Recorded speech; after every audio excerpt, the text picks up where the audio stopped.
हो sir. Okay. Very good morning to one and all. Today we will be discussing a new question on the loss of stock policy.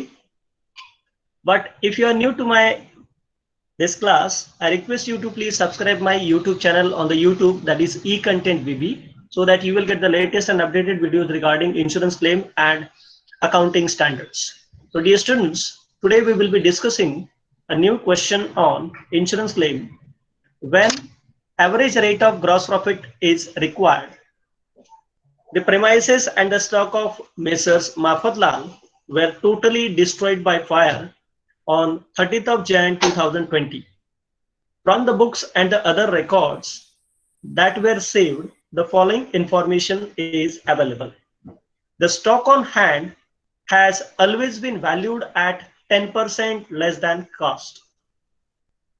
In the below, you can see a particulars and the amounts for the 4 years is given over here. That is opening stock for 2017, 18, 19, 20.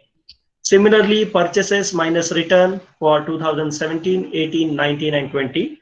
Sales minus return for the 4 years, wages, closing stock. But while giving the closing stock here, the closing stock of 2020 is not given, that we are supposed to find out. And at the last, they have mentioned, prepare a statement for submission to the insurance company in support of the company for loss of stock. Now, similar thing I'm repeating in Marathi because many of my dear students, they are from Marathi medium.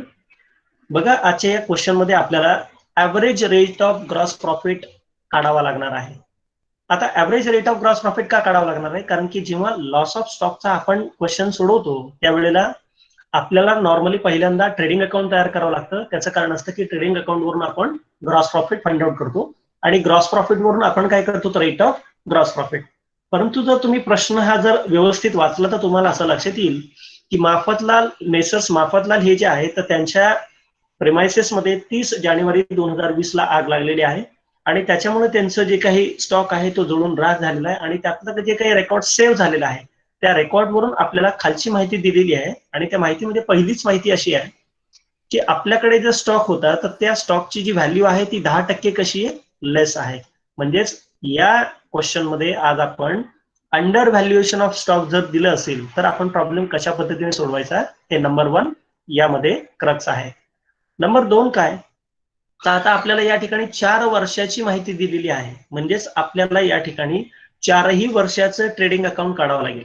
आता प्रश्न असा आहे की 4 वर्षाचं trading account का काढायचं, याचं कारणच असं आहे की जेव्हा आपल्याकडे एक किंवा एकापेक्षा जास्त वर्षाची माहिती अवेलेबल असते अशा वेळेला आपल्याला त्या प्रत्येक वर्षाचा ग्रॉस प्रॉफिट पर्सेंटेज काढावा लागतो.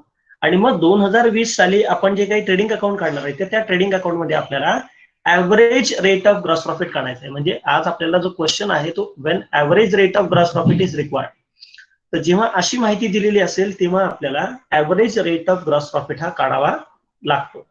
आणि म्हणून आजचा हा आपला क्वेश्चन आहे की ज्या क्वेश्चन मध्ये 4 वर्षाची इन्फॉर्मेशन जेव्हा दिलेली असेल आणि जेव्हा प्रॉब्लेम मध्ये अंडर व्हॅल्युएशन ऑफ स्टॉक दिलेलं असेल किंवा ओव्हर व्हॅल्युएशन, बघा दोन्हीचं कॅल्क्युलेशन सेमच असणार आहे. एक तर अंडर व्हॅल्युएशन असेल म्हणजेच हे जे काही स्टॉकच्या फिगर दिल्यात ह्या 90% आहेत, कारण की स्टॉक हा 10% कसा आहे, लेस कॅल्क्युलेट केलेला आहे. मग आपल्याला तो 100% ला कन्वर्ट करून घ्यावा लागेल. लक्षात आलंय सगळ्यांच्या? पुढे जायचंय? Yes, sir. Okay. Now, step number 1. In any sort of question, whenever we are solving loss of stock policy, our first step is to calculate or to prepare a trading account of the last year. Why for the last year? The reason is from the last year's trading account, we will be able to get the gross profit, and from this gross profit, we can able to calculate the rate of gross profit. So here, this step number 1 will be repeated 3 times because we have a information regarding 2017, 18, 19. So therefore, 3 years gross profit I am going to prepare first, and then I'll go to the step number 2, that is preparation of memorandum trading account. Now, here, first of all, I am going to prepare a trading account for the year ended 31st of December 2017. See, because 2017's information is available. So to prepare the trading account, the 4 columns are required. There is particulars, rupees, particulars, rupees. And now to prepare the trading account, first we will take the opening stock, that is 27,090. But actually this 27,090, it is valued for 90%. Therefore it will be divided by 90 multiplied by 100, so that you will get the 100% stock, that is 30,100. लक्षात आलंय सगळ्यांचे हे? आपल्याला 2000 screen दिसत नाही. माझ्याकडे screen दिसतीये सगळ्यांना? दिसते का बघा बाकीच्यांना? नाही सर. ओके.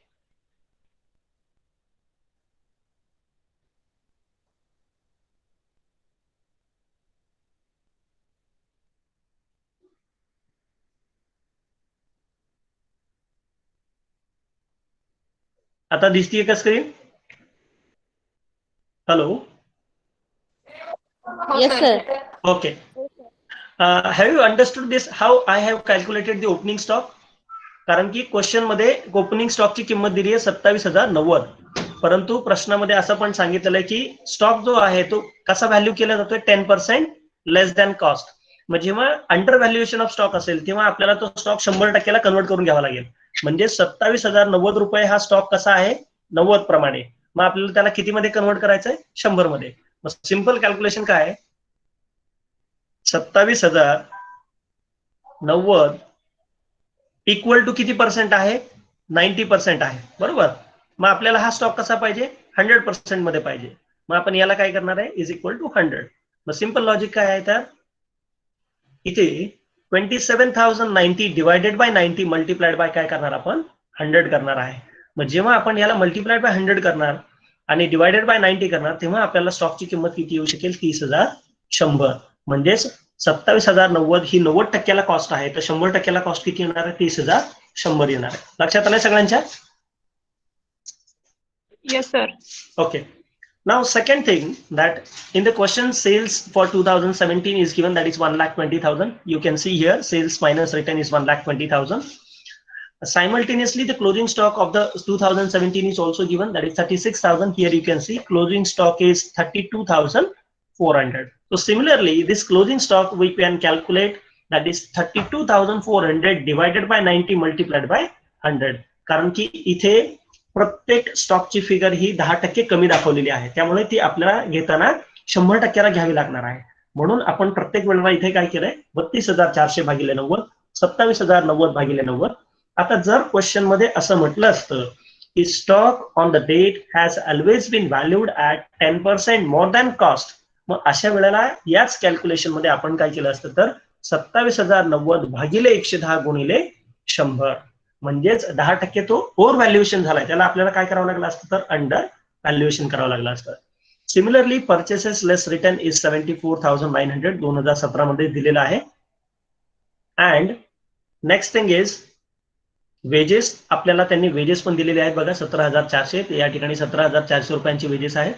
आता आपलं प्रोसेस काय आहे? तर आपल्याला ग्रॉस प्रॉफिट काढायचा आहे. मग आपण ट्रेडिंग अकाउंट क्लोज करणार आहोत. तर ट्रेडिंग अकाउंटची जर तुम्ही टोटल बघितली तर 1,20,000 अधिक 36,000 बरोबर 1,56,000 ही टोटल आहे.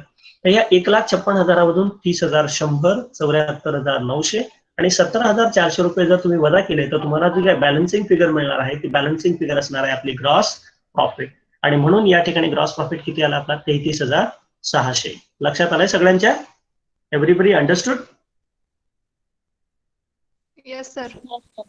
Okay, now we will be calculating the rate of gross profit, and to find out the rate of gross profit we have a formula, that is gross profit divided by sales multiplied by 100, and therefore gross profit is 33,600 divided by sales is 1,20,000 multiplied by 100.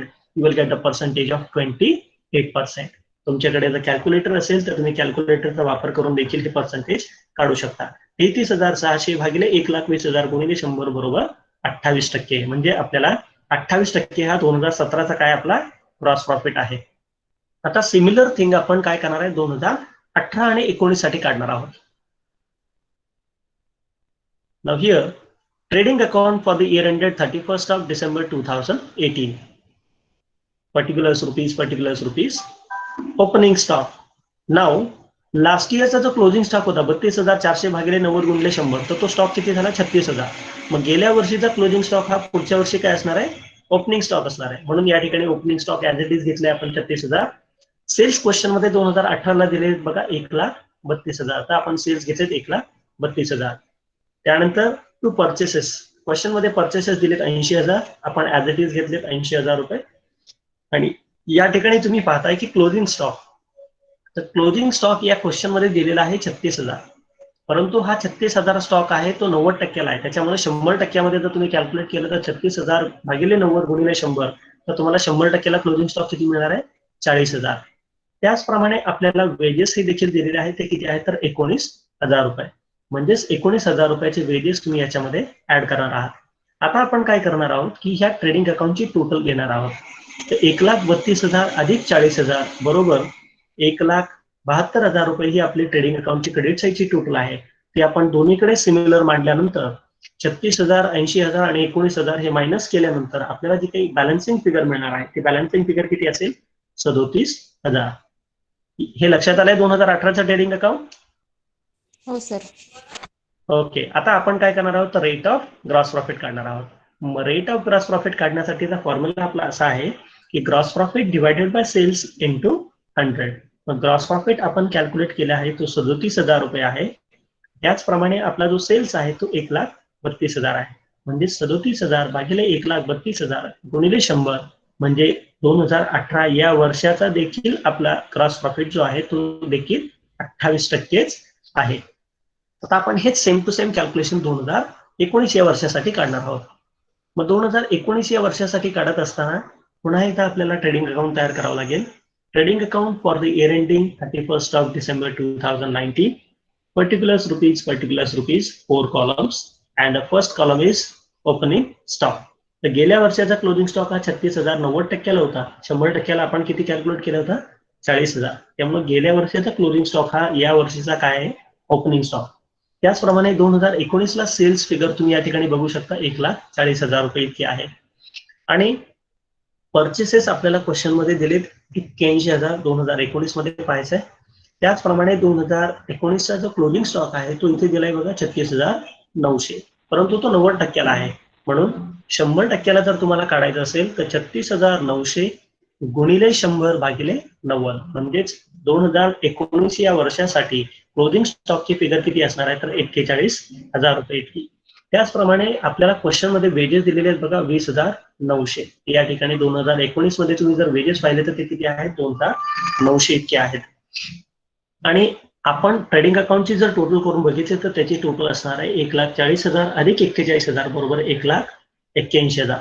हे 1,81,000 आपण debit मधून जेव्हा minus करू त्यावेळेला आपल्याला जो काही balancing figure येणार आहे त्या बॅलन्सिंग फिगरला आपण काय म्हणतो तर ग्रॉस प्रॉफिट.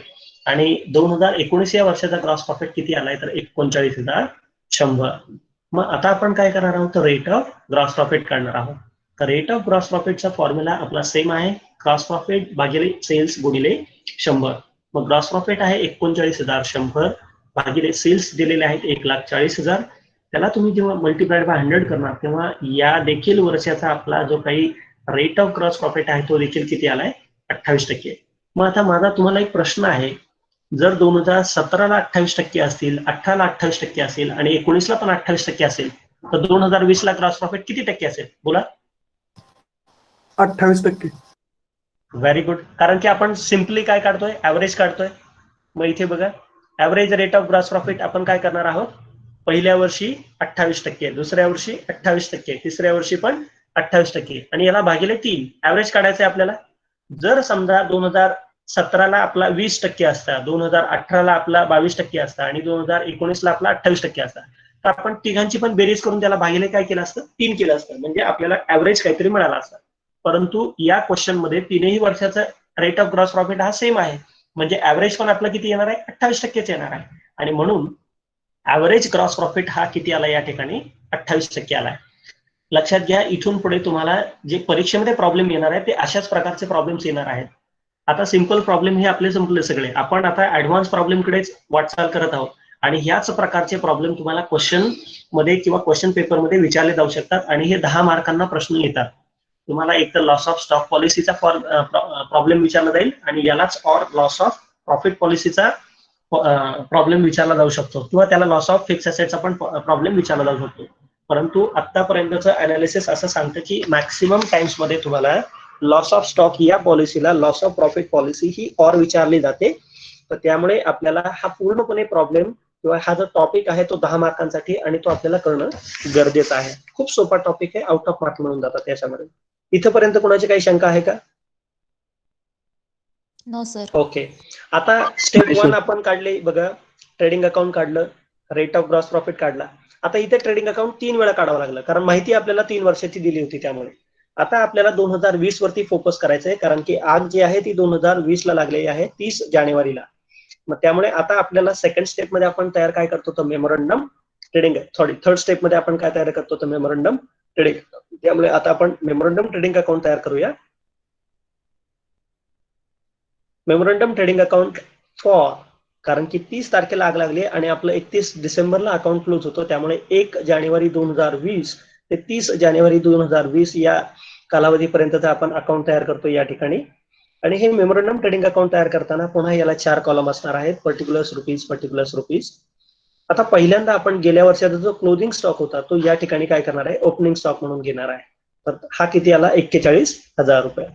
आणि 2020 या वर्षाचे जे सेल्स आहेत एका महिन्याचे, ते सेल्सची किंमत किती आहे इथे 12,000 रुपये. त्यामुळे आपण सेल्स मायनस रिटर्न किती घेतले, 12,000. दुसऱ्यांदा परचेसेस, आपल्याला क्वेश्चन मध्ये परचेसेस दिलेत बघा 6,000 रुपये. तर त्यामुळे आपण परचेसेस 6,000 ऍज इट इज घेतले 2020 या वर्षाचे. आणि वेजेस 2020 साली वेजेस आहेत एका महिन्यासाठी 2,000 रुपये. आता मेमोरंडम ट्रेडिंग अकाउंट आपण कशासाठी काढतो तर मेमोरंडम ट्रेडिंग अकाउंट मधून आपल्याला क्लोजिंग स्टॉकचा जो बॅलन्स आहे, म्हणजेच या ठिकाणी हे जे क्वेश्चन मार्क किंवा डॅश जो विचारला होता प्रश्न, याचं उत्तर आपल्याला या ठिकाणी काढायचं आहे. मग याचं जर उत्तर काढायचं असेल तर आपल्याला ग्रॉस प्रॉफिट काढावा लागेल. मग ग्रॉस प्रॉफिट कसा काढणार, आपण जो average rate of gross profit काढलेला आहे तो या ठिकाणी उपयुक्त करावा लागेल आणि आपल्याला ग्रॉस प्रॉफिट काढावा लागेल. तर तुम्ही जर बघितलं तर 28% हा आपला average rate of gross profit आला होता. त्यामुळे सेल्स 12,000 गुणिले 28% बरोबर ग्रॉस प्रॉफिट किती आला, 3,360 रुपये. आणि मग आता ह्या प्रॉब्लेम मध्ये आपण मेमोरंडम ट्रेडिंग अकाउंटची डेबिट साईडची टोटल घेणार आहोत. आणि ह्या डेबिट साईडच्या टोटल मधून क्रेडिट साईडचे 12,000 मायनस केल्यानंतर आपल्याला जी बॅलन्सिंग फिगर येणार आहे ती बॅलन्सिंग फिगर असणार आहे 40,360 रुपये. लक्षात आलंय तुमच्या? हो सर. ओके. आता ही जी 40,360 ही जी फिगर आली आहे ती काय आली आहे, on the date of fire, म्हणजेच 30 जानेवारी 2020 या दिवशी आपल्याकडे जेव्हा आग लागली होती तेव्हा आपल्याकडे स्टॉक किती शिल्लक होता तर 40,360. मग आता हा 40,360 हा जो स्टॉक आहे हा स्टॉक आपल्याला इन्शुरन्स कंपनीला कळवावा लागेल. त्यामुळे स्टेप नंबर 3 मध्ये आपण स्टेटमेंट ऑफ क्लेम काढणार आहे. मग आता क्लेम 40,360 इतकाच असेल. याचं कारण काय तर क्वेश्चन मध्ये claim amount is equal to value of stock on the date of fire, म्हणजेच डेट ऑफ फायरच्या दिवशी आपल्याकडे जेवढा स्टॉक शिल्लक होता तेवढाच अमाऊंट ऑफ क्लेम असणार आहे. याचं कारण क्वेश्चन मध्ये सॅल्वेज स्टॉक दिलेला नाहीये, त्याचप्रमाणे क्वेश्चन मध्ये व्हॅल्यू ऑफ इन्शुरन्स पॉलिसी पण दिलेली नाही. म्हणजे जेवढा स्टॉक त्या दिवशी जळाला तेवढाच आपल्याला इन्शुरन्स क्लेम मिळायला पाहिजे असं आपण या ठिकाणी म्हणू शकतो. लक्षात आलंय सगळ्यांच्या? हो सर. ओके. मग आजच्या या क्वेश्चन मध्ये जर कोणाचे काही डाऊट्स असतील, कोणाला काही अडचणी असतील तर